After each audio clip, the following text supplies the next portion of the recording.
सूफी फकीर हुआ, हफीज महाकवि भी हुआ। उसने गीत लिखा। गीत ऐसा लगता है अपनी प्रेयसी के लिए लिखा है। गीत में उसने कहा कि तेरी दाढ़ी पर जो तिल का निशान है उसके लिए मन होता है बुखारा दे दूं कि समरकंद। समरकंद और बुखारा का मालिक उस समय था तैमूर लंग। वो बहुत नाराज हो गया जब उसके कान में गीत पड़ा कि ये कौन है, मालिक में हूं, ये देने वाला कौन। उसने हफीज को पकड़वा बुलाया।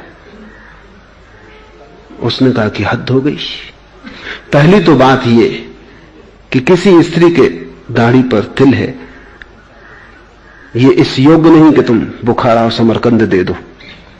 फिर दूसरी बात यह कि पहले ये भी तो पक्का कर लो कि बुखारा समरकंद तुम्हारे बाप के हैं जो तुम दे रहे। ये मेरे हैं, मैं भी जिंदा हूं। तुमने मुझसे पूछे बिना ये कविता कैसे लिखी। हफीज हंसने लगा इस मूढ़ता पर। उसने कहा सुनो, पहले तो जिसके तिल की बात है बुखारा समरकंद उसी के, तुम नाहक बीच में उपद्रव कर रहे हो। तुम आज हो कल न रहोगे। जिसके तिल की बात है बुखारा समरकंद उसी के।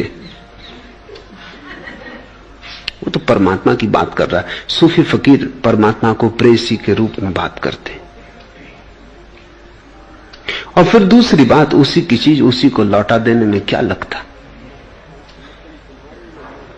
न बुखारा समरकंद तुम्हारे न मेरे, वो मुझे भी पता है, मगर जिसके उसी को मैं लौटा रहा हूं। तुम बाधा डाल रहे हो, देखो पीछे पछताओगे।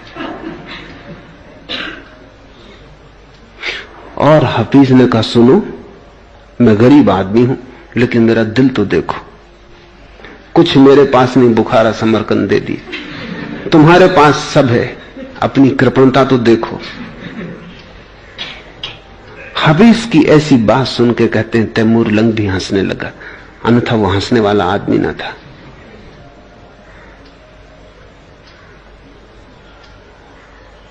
जो अपना नहीं है उसको अपना मान लेने में बंधन, और जो अपना नहीं है उसको अपना मान लेने में न केवल बंधन है बल्कि दूसरे से प्रतिस्पर्धा है, संघर्ष है।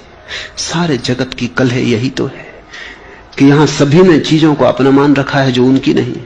असली मालिक तो चुप है। बुखारा समरकंद उसी के, लेकिन तैमूर लंग, ये लंगड़ा बीच में खड़ा है। लंगड़ा था इसलिए लंग।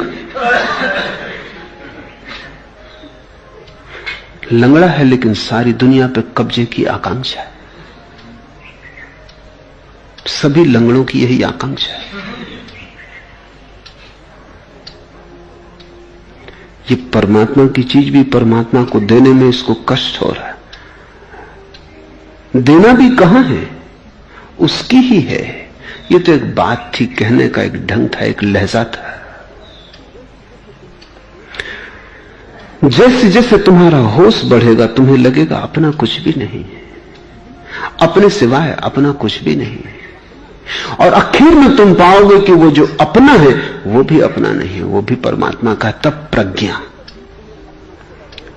समाधि तक भी तुम्हें अपना थोड़ा बोध रहेगा। सारी चीजों से संबंध छूट जाएगा लेकिन स्वयं से संबंध बना रहेगा। प्रज्ञा में वो संबंध भी छूट जाता है। इसलिए बुद्ध ने कहा आत्मा समाधि तक, उसके बाद अनात्मा।